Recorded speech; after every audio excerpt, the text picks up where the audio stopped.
What's up, IGL fam? Commissioner Tnow here with episode 3 of Tnow Talks. We have a very special guest on today's episode, none other than the professional Brawlhalla player Cosolix from Total Advantage. If you've ever wondered what it's like to be a professional gamer, this is the episode for you. As always, make sure to like the video, hit that subscribe button, and get in the conversation with us in the comments below. Enjoy the episode. What's going on, everyone? Commissioner Tnow here for episode 3 of Tnow Talks with none other than the Brawlhalla professional player for Total Advantage, Cosolix. Welcome to the show, man. I'm so pumped to have you on here today. Yeah, thank you for having me. It's coming after a third place finish here in a tournament. You're hot at the top of your game right now. You'll love to see it, man. We're glad we're getting a chance to talk to you. I don't know if you know a whole lot about the IGL community since we've just kind of been getting in contact with you here. We just added Brawlhalla recently. So maybe tell people a little bit about Brawlhalla, kind of how you got into it, and a little bit about the community. Yeah, sure. I got into Brawlhalla back in 2016, January, and the game was released in public beta in, I believe it was December 2015, so very early. Mm-hmm. And back in 2015, I was a huge Minecraft player. I think everyone my age was. And my friend showed me the game randomly. His name's Hexnocore. And, but yeah, Hexnocore. Just making sure. I've got another friend, Hexeract. I get them confused sometimes. But yeah, he showed me the game. And I didn't love it immediately. Like, I played it a couple times with buddies. But I just slowly played a little bit more and a little bit more, and there's a rank system, and I just had fun with it. And I didn't really get into it until my friend from school, Nathan, started really playing the game. He got to Diamond. He went to the first Brawlhalla World Championship and actually placed 33rd, which for me now isn't a good placement, but back then, being a random Diamond player, that's really impressive. And he's a very, very smart guy, like 200 IQ, big brain, goes to best university type of guy, but a good guy nonetheless. And he slowly quit the game as we got into high school. And I just kind of put more time into it. And it got to the point where I was just watching the pro scene and I really wanted to make it. So I just kind of pushed it and I eventually made it by just practicing enough. Yeah, let's talk about the practice a little bit, because obviously you're really well known for your Lance play. We've seen you pull off some insane combos off screen. Somebody blows their dodge, you're all over it. Lance has changed a little bit lately, and we were talking about that a little bit off screen, so maybe we can touch on that as well. But just talk to people a little bit about the practice that goes into getting this level, like how many hours you have, and kind of what it takes to really nail down some of these techniques to take your game to that top level.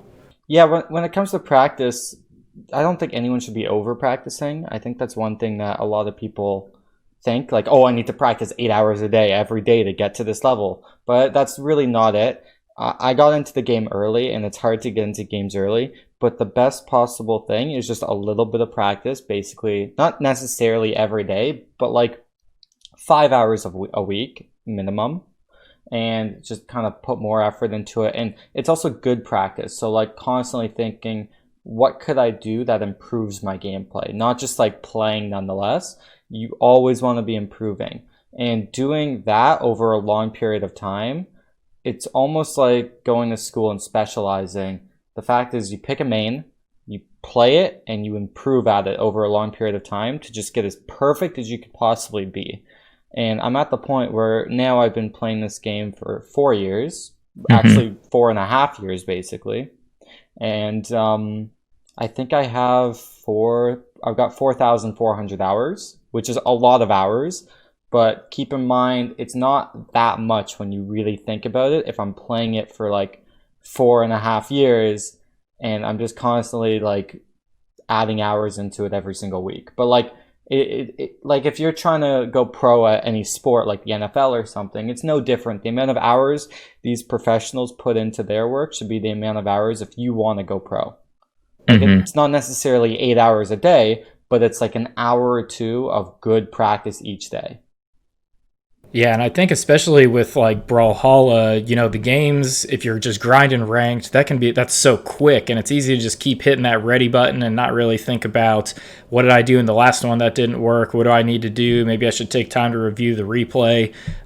So it's really interesting to hear that perspective of like put in good practice, not necessarily a like constant tons of practice. I guess kind of along those lines, when did you feel like you were really sort of coming into your own as a professional player and like you really felt comfortable sort of breaking into the scene and then kind of obviously getting to where you are today?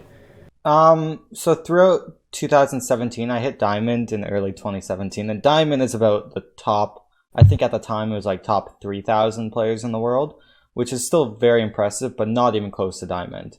The Mm-hmm. gap, or to professional level, the gap between a Diamond player and Sandstorm is a bigger gap than a new player to a Diamond level, which is kind of crazy to think about. But once Yeah. I hit Diamond, I just kept grinding, kept gaining elo. And by May of 2017, so about 3 or 4 months after I hit Diamond, I was able to hit 25, 2600 elo, which is easily top 50 global and like around top 30 global in the rankings, which means I can compete against pro players. And by Mm-hmm. then, it's just playing in tournaments and seeing how you placed. I was consistently getting about top 24 in North America tournaments, placing like 17th or 13th. And by August 2017, I attended my first LAN event, Shine, and that's when I really took it to some pros. I played Phazon, who many of you guys know today is Mm-hmm. one of the best players in the world, especially in 2v2. He's won the last tournament. And Phazon at the time was a great player. He was sponsored by a really big esports team that's verified. Forget the name. But I beat him 2-0. And then I played Remy, who was the rank 2 player in the world, and I beat him 2-0.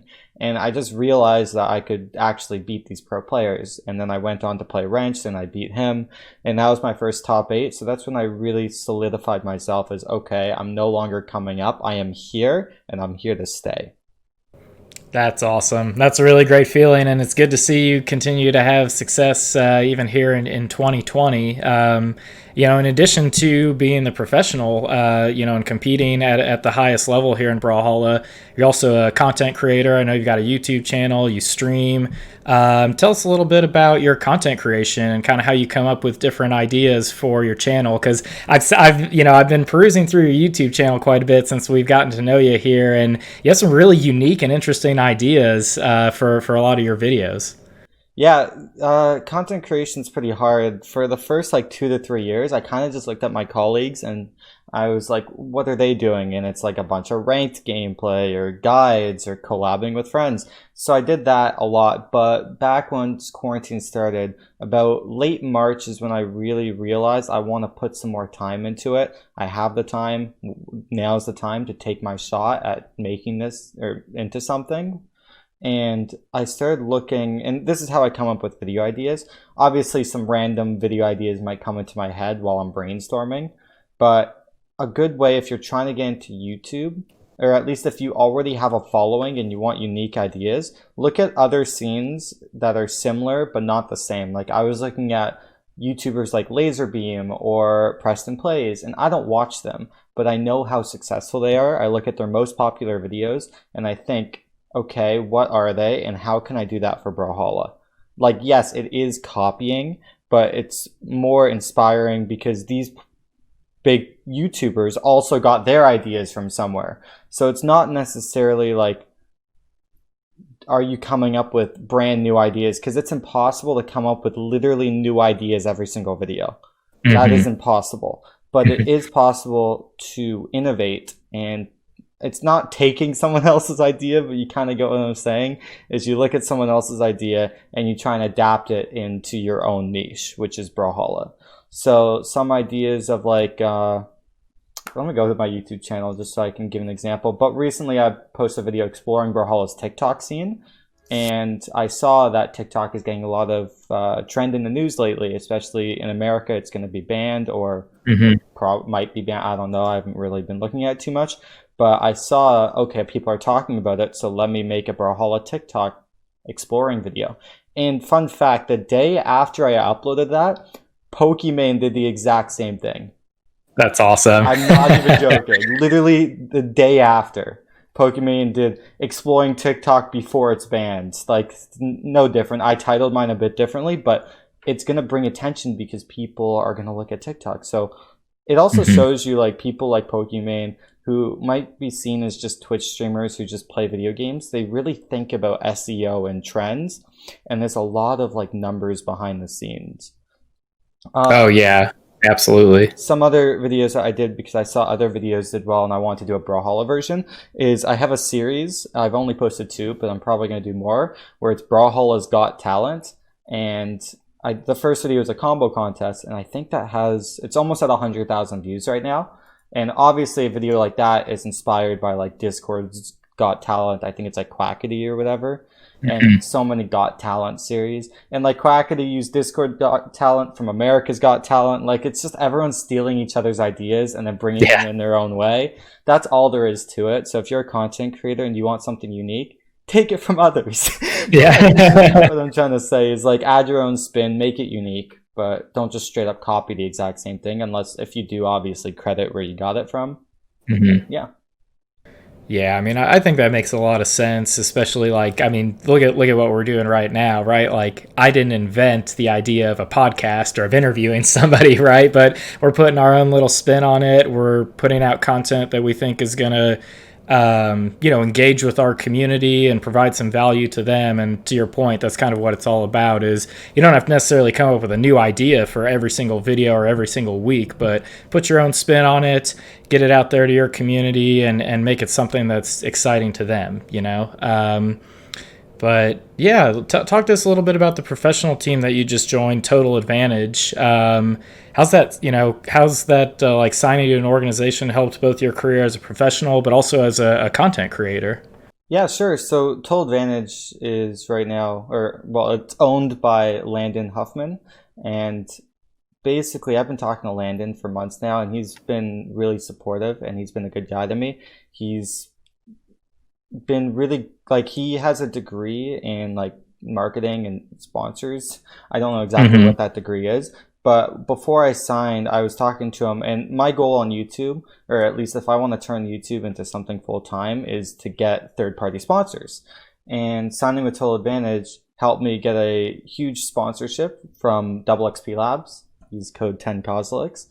And both Total Advantage and XP Labs now allow me to do certain video ideas that I wasn't able to do in the past because they obviously help fund money.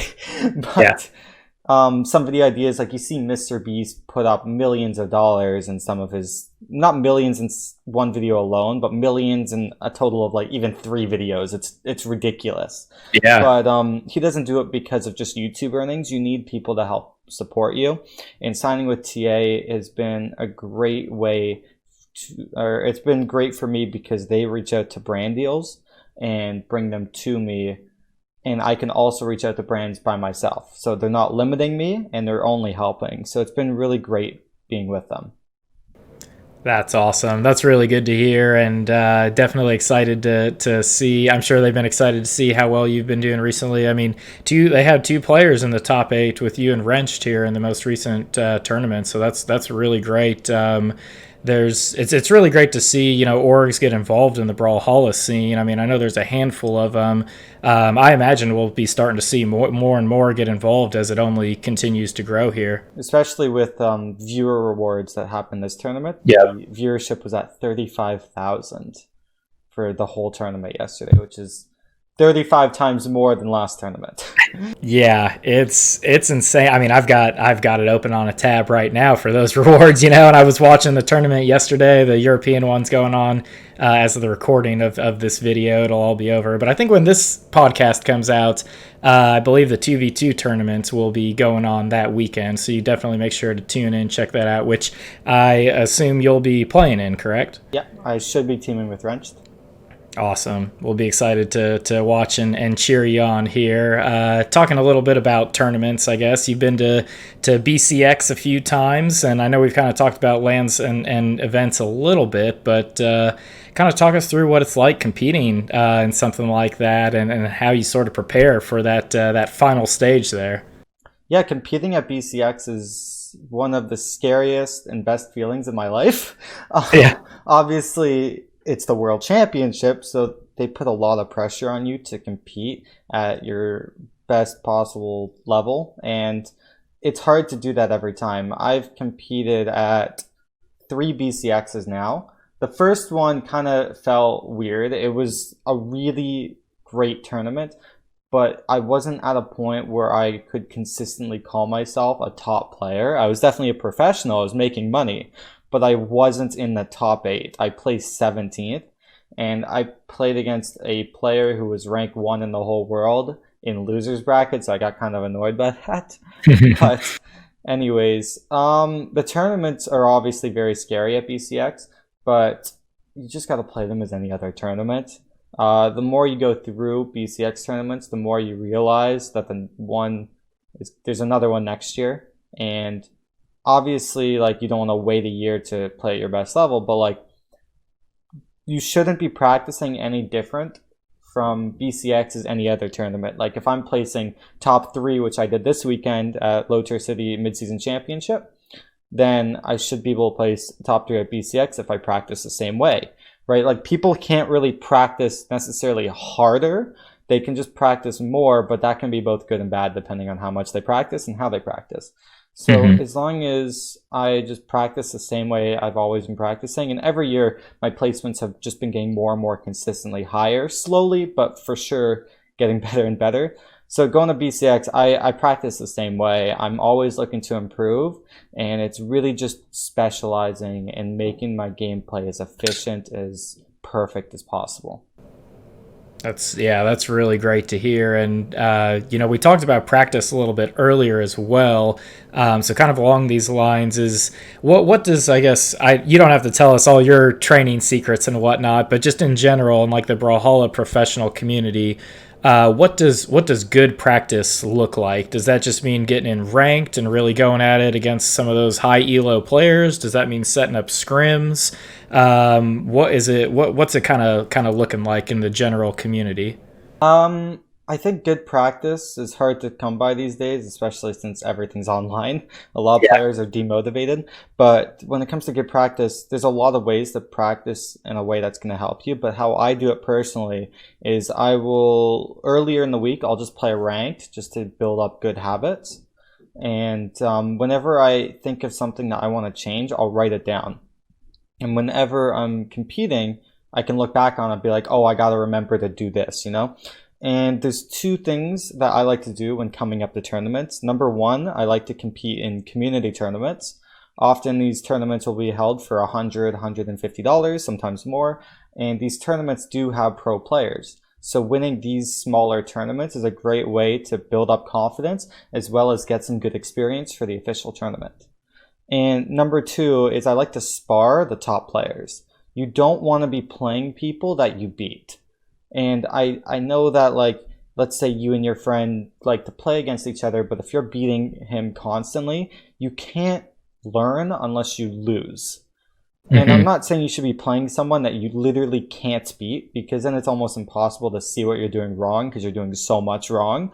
But let's say you go 50-50 against a friend. That is the best practice, because you want to look at, okay, this small change could have made me go 60-40, And it makes these smaller changes more visible to you. And while you're sparring, you just write them down.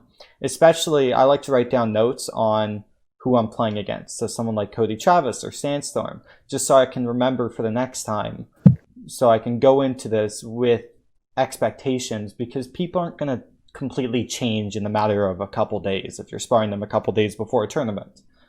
So it's good to build up notes. I played Cody Travis in Winners Finals, and I played him 2 days ago, the day before the tournament, and I realized he spot dodges after side light every single time. So if you watched my set from this weekend, I was doing side light, NSIG, and I'd hold the NSIG until the spot dodge was done, because I knew he was going to do that before going into the match.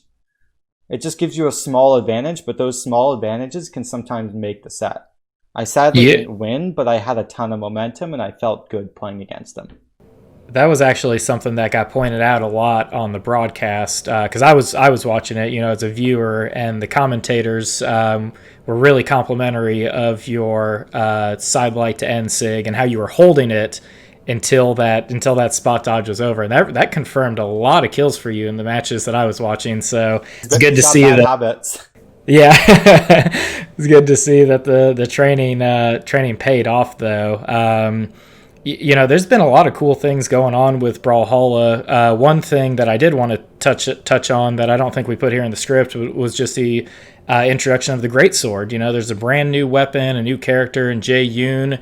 Have you had a chance to mess around with that at all? I know it was banned in the most recent tournament, so probably not as much preparation looking at that or preparing for it, knowing it wouldn't be there. But any opportunities so far to mess around with the new weapon and legend? Yeah, for sure. I played a bunch of ranked with it when it first came out, just to get a feel on how the weapon plays and what to expect when I'm playing against it.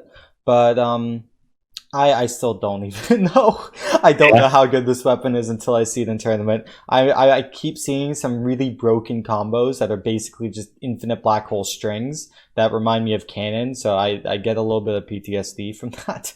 I don't know if you've seen, but a lot of people have been complaining about Cannon. But honestly, the weapon looks to be insane, and I think it's going to get some hard nerfs before the first tournament, but that could also turn people off from playing it in future tournaments, so we'll have to see. I know Jaehyun's sword kit might be the best sword kit in the game. His sword sigs are incredible, not even just great sword sigs, but you know what? We'll see what happens. I don't know how Greatsword's going to play into the meta. I see people saying it's garbage, and I see people saying it's the best weapon ever. So we'll see. I do know for sure that there's going to be a lot of changes. The weapon feels a little bit unfinished to me. Some of the animations are a little jittery, and I think we're going to be seeing some big changes before we see it in competitive gameplay. Mm-hmm. Yeah, I'll definitely be interested to see any changes, and I think you did a video on it as well, if I'm remembering. I remember watching it. That's how I realized that the sword side sig was super OP. I was like, oh, Cosolix said it was awesome, so I'm going to try using it on my time all the time in my games. It's a light attack. Yeah, it works really well, but. Other big changes going on in Brawlhalla as well is that it's coming to mobile pretty soon on August 6th. Any thoughts on that? And are you planning on testing it out once it comes to mobile? Yeah, for sure. I can't wait until it comes to mobile, because that means we can play it anywhere, even just for fun with the boys in a park. Even. Yeah, like that's crazy to me. But it's gonna bring a lot of new people to the game, especially those who aren't gamers necessarily, but they'll probably see it in the top of the App Store. I don't see any reason why this game could not be up there with like Clash Royale and whatnot. It's so well made, and it's works so well on mobile. I've been in the closed beta, and it's really fun. So I can't wait. But when it comes out, I've moved by then, but I kind of want to come back. My house is a pool, so I'm really thinking of just playing mobile underwater. There's your next video idea. I know. Brawlhalla underwater. I'm definitely gonna do like stupid stuff, like just playing mobile in a park or playing mobile some random, like imagine like playing Brawlhalla mobile in a Toys R Us or something really silly. That would be really just funny, and turn that into a series. I know that there's like an abandoned haunted tunnel or something near where I'm living. I saw that on Google Maps, so maybe that will be a video idea. I've seen a lot of FaZe Rug like 2 years ago. He went into some tunnel or something. It was funny. That's awesome. I love the creativity already coming out. And, as far as mobile goes, to your point about it probably will be one of the top apps on the App Store. It'll introduce a lot of new players, probably get them more likely to get it on console or PC if they want to play it a little bit more seriously. So it's just good to see all the things that are being done with Brawlhalla, both competitively but then casually as well. Because although obviously at the top of the top you're going to have the best, it's going to be really high stakes, it's going to be really intense. There's a huge market for casual players for a game like this who can just enjoy it, have some fun, and I think that's the beauty of Brawlhalla and why it's so successful, is that there's just so many different ways to enjoy the game. For sure, especially with all the crossovers. This is only the start. Like, there's going to be bigger and better ones to come. I can't wait. I can't wait either. I play a game called Smite. I don't know if you've heard of it. It's a third person MOBA, but they recently introduced the Avatar: Last Airbender crossover, and it's pretty sweet. And I actually the only reason I brought it up is just because I've seen people on the Brawlhalla subreddit talking about like, oh, we need an Avatar crossover. I'm like, hey, maybe get in touch with Smite and see how they did it, because it's definitely possible. So.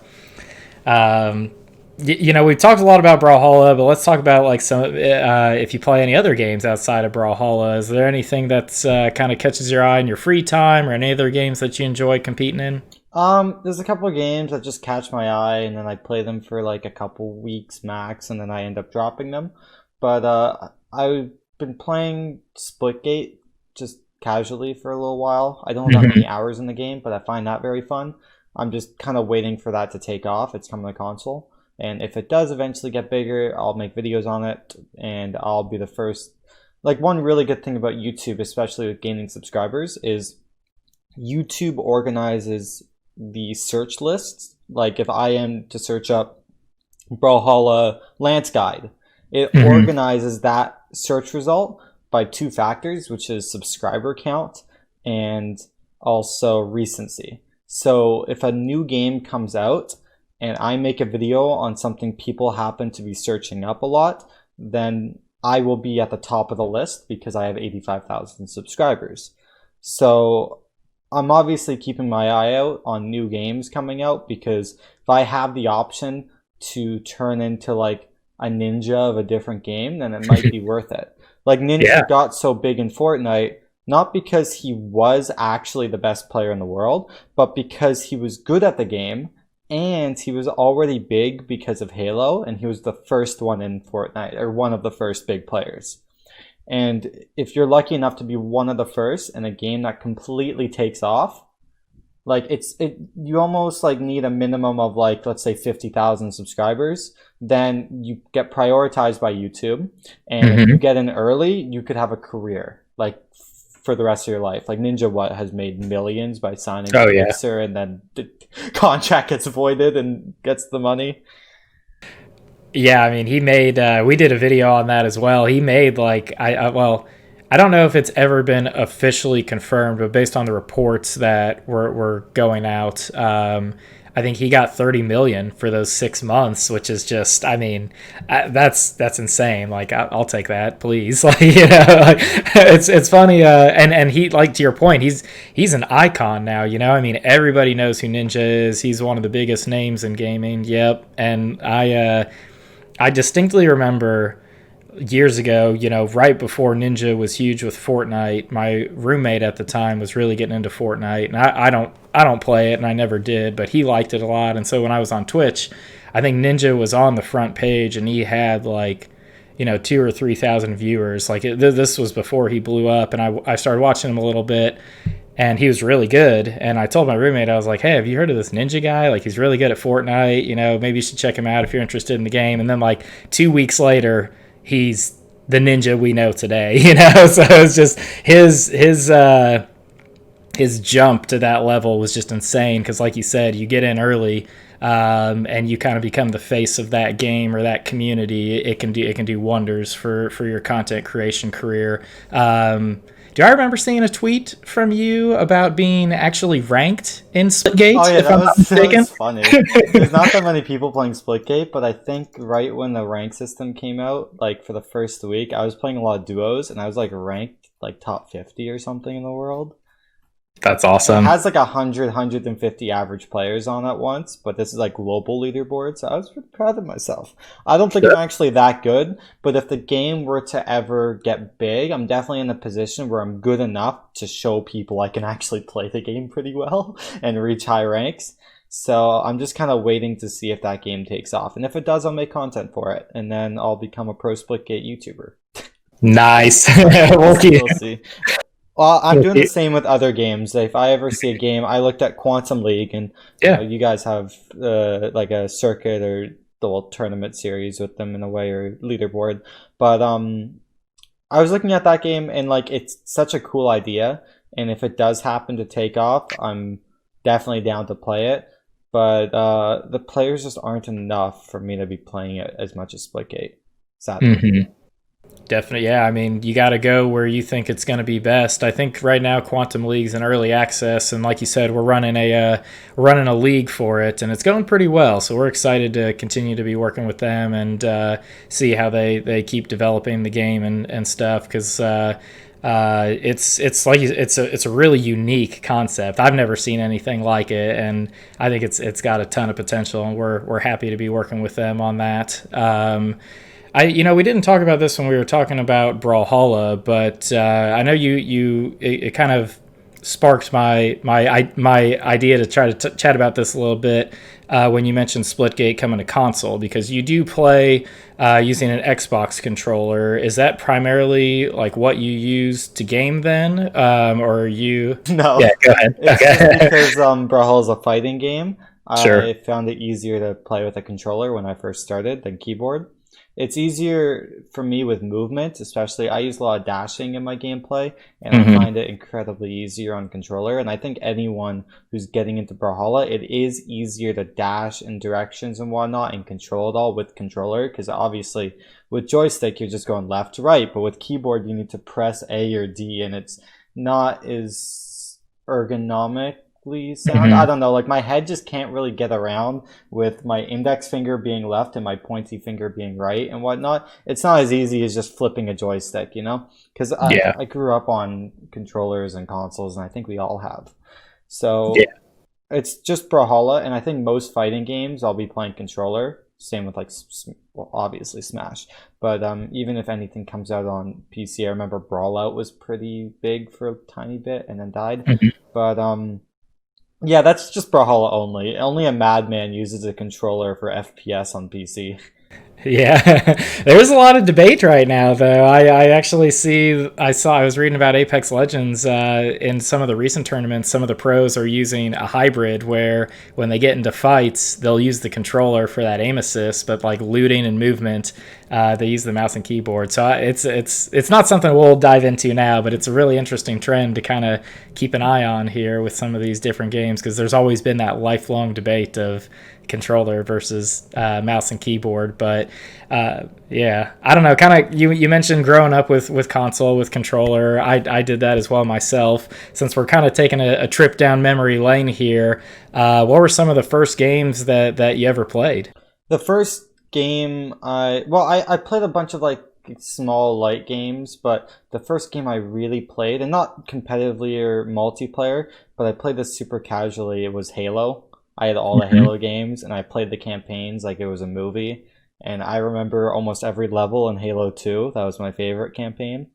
And that I tend to stick to one game. I'll dab a little bit with a little like small indie games here and there. There's a game on the original Xbox I played with my sister, Fusion Frenzy. That was fun. I recognize that name, but I can't remember what the game was. If that could be played on PC, someone hit me up. I might even look this up and just play with my sister. Oh, is there a second version? There is Fusion Frenzy 2. It's for the Xbox 360. No, but the original one's the best. But still, I'm going to have to look at that. Oh my god, I'm going to have to replay that. Anyways. That's awesome. But yeah, I dabbed with like some small indie titles and whatnot, but it was Halo, and then in grade 5 I played Minecraft, because everyone my age was playing Minecraft. Went huge on that. I did Minecraft YouTube for 3 years, posting at least once a week. 200 plus videos. And yeah, and then I switched to Brawlhalla. That's awesome, and the rest is history at this point. Is anybody else? I mean, you mentioned playing Fusion Frenzy with your sister. Is anybody else in your family a pretty dedicated gamer, or is it just you lead the charge here? Yeah, my dad introduced me to Halo, so I really appreciate it. It's his fault that I'm this addicted to video games. But, yeah, he's never really got into too many games. I remember he bought an Xbox 360 to play Call of Duty. And like this is his own Xbox 360, but he never ended up using it, and I just kind of took it. Yeah. But yeah, no, he definitely is interested in gaming, but he never was a gamer. Sure. Yeah.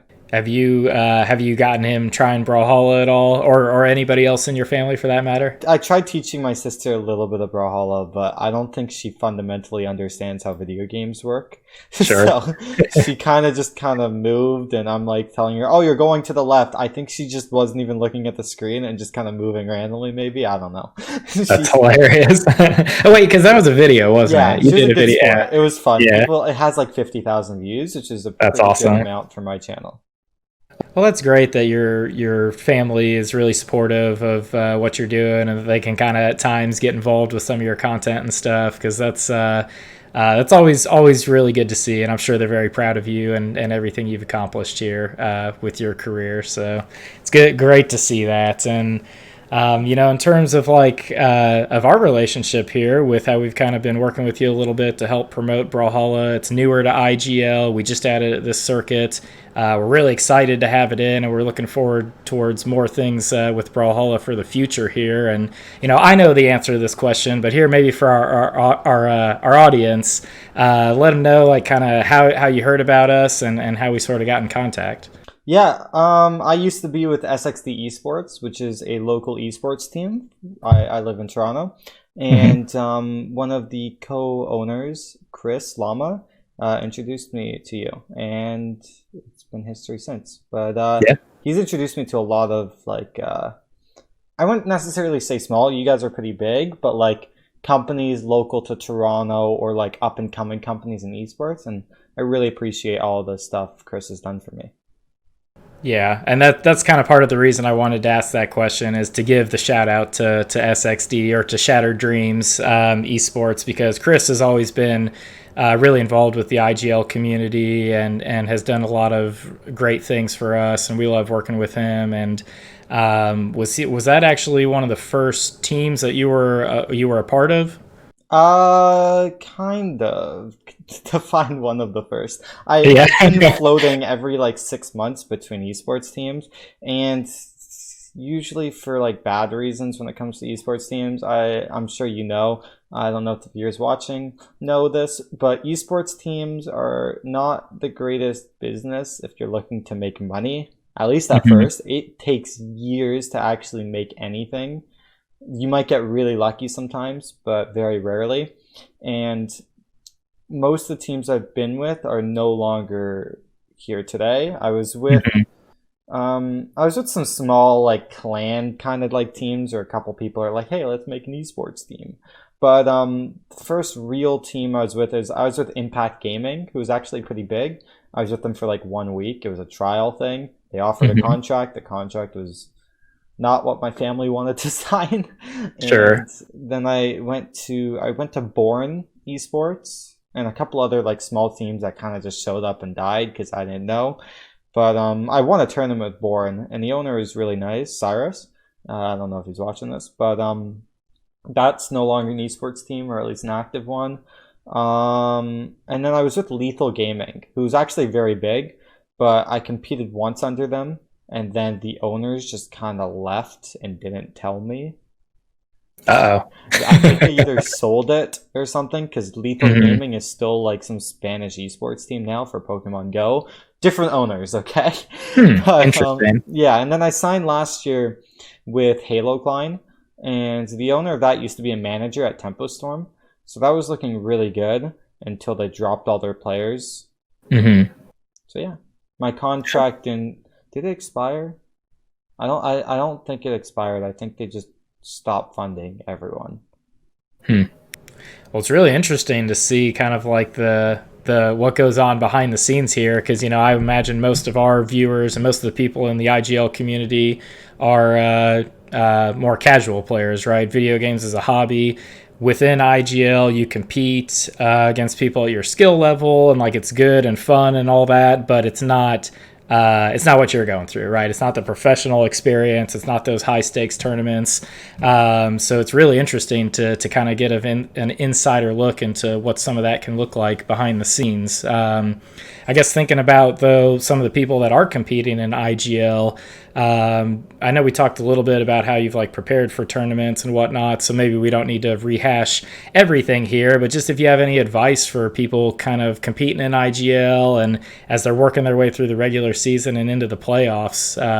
If there's any things that they should be working on or working towards here. If you're trying to get good at video games, no matter what level you are, you need to play people that are better than you and lose. And IGL is a great way to find people who are equivalent to your skill level and better than you. And you use those people to your advantage. And they'll basically teach you and point it out on what you need to get better fundamentally speaking. And playing and losing, but also winning at the same time, like going 50-50 or whatever with friends. I said this earlier, is a great way of easily pointing out small changes that can make a big difference.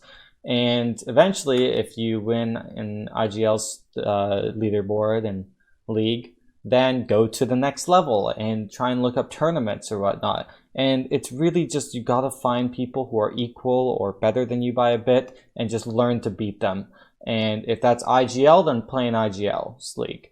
But if that's not, then, and you're just going to win IGLs and just sandbag, then no offense, there's no point. And I don't think they're looking for sandbaggers. They're just looking for people who want to get better and have fun. So it's really just finding the right place from where your skill level fits when competing. So like either playing IGLs or official tournaments, depending on what game you play in, something in between. And once you find a good fit, just learn to get to the next level and always improve, always just try and do better and better. You can't know how good you are unless you try competing. Ranked is a great way of like competing outside of tournaments and getting that experience. But tournaments are just fundamentally a little bit better practice because you have something on the line that you really care about and you want to keep pushing, you know? Yeah, that's really great advice, and thank you for sharing that. And I think you hit the nail on the head on a lot of those points there. So take it from a pro here, boys and girls. That's the advice you need to follow there, no matter what you're trying to accomplish here. And we're at the end of the show, so we've just got a couple last things to wrap up here with this final segment. We're starting off this new thing. We're at the end of every show. We're going to ask our guests a question to ask the guest for next week, and it just needs to be kind of like a general question since we don't release who's going to be on. It can be video games, IGL, whatever it is, but the question that was posed for you from our guest from last week, whose name is Dilly Bar, he's one of the franchise owners in IGL, and his question is, what is your favorite drink while playing video games? I am 17, so water. No, probably Double XP Labs right now because, like, I am sponsored by them, but yeah, like, I'm telling the truth here. Okay, this is not them telling me to say this. They sent me a couple tubs, and I used to be with Gamer Subs. And the one thing I really like about Double XP Labs is it doesn't have that much caffeine in it. It's a lot of other energy boosters like ginseng and whatnot, which are more natural but more expensive. And I can drink Double XP Labs and get energy for tournaments, but at the same time, I can drink it and fall asleep 30 minutes later because it doesn't have enough caffeine to keep me up, but it gives me enough for energy. So I've been really enjoying drinking it because if I had something like a Red Bull or a Monster yesterday, that tournament lasted until 12 a.m. plus. Yeah. It got delayed and everything. It was a test of stamina. And if I didn't have Double XP Labs, I would, one of two things. One, be sleeping. Or two, I would be on Monster and I would have been up until 6 a.m. Yeah. So it's a good in-between, and that's why I've really been liking it. So check it out, doublexplabs.com. It's dblxplabs.com. Use code Cosolix. Or 10 Cosolix for 10% off. But that or water.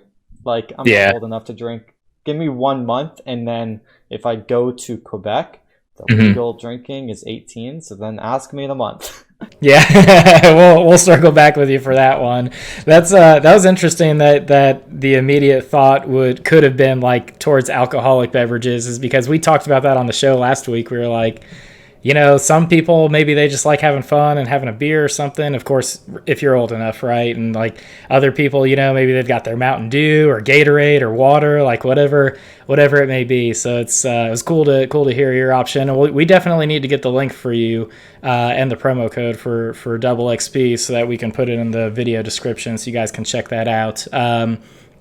So what's the question that you would want to pose for next week's guest here? Okay. If you could be trapped in any video game, what would it be? And which level, explain yourself. That is an amazing question. I'm glad I sent you the show notes ahead of time because I can tell you thought about that one. I'm thinking like there's a lot of cool video games, but then at the same time you put in like life or death scenarios. So like it's either gonna be someone's gonna pick Master Chief or like what Animal Crossing. Yeah. It's gonna be one of the two. You'll definitely get to see what type of personality the next guest has. That's awesome. I love it. Well, thank you so much for being on the show today, man. I want to give you the floor here for shout outs and then we'll wrap it up. Okay, great.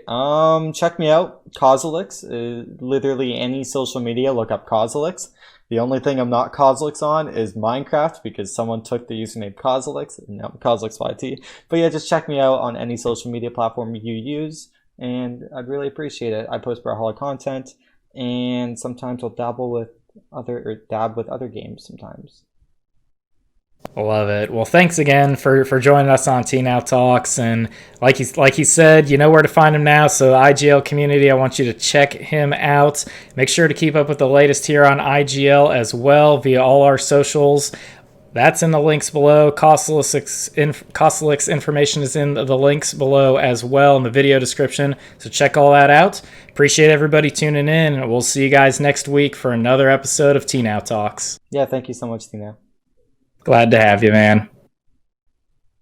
Episode 3 of Tnow Talks is in the books. A big thanks to Cosolix for hanging out with us here today and introducing himself to the IGL fam. He's an awesome person and a great Brawlhalla player. Check him out in all the links below in the description. Give him a follow because he's doing some really cool things in the Brawlhalla community. As always, make sure you hit that like and subscribe button and enable notifications so you know when our next video is going live. If you have any thoughts on the video or who you want to see in next week's episode, make sure you let us know on the social media or in the comments below. Appreciate everybody tuning in here today. We'll see you for episode 4.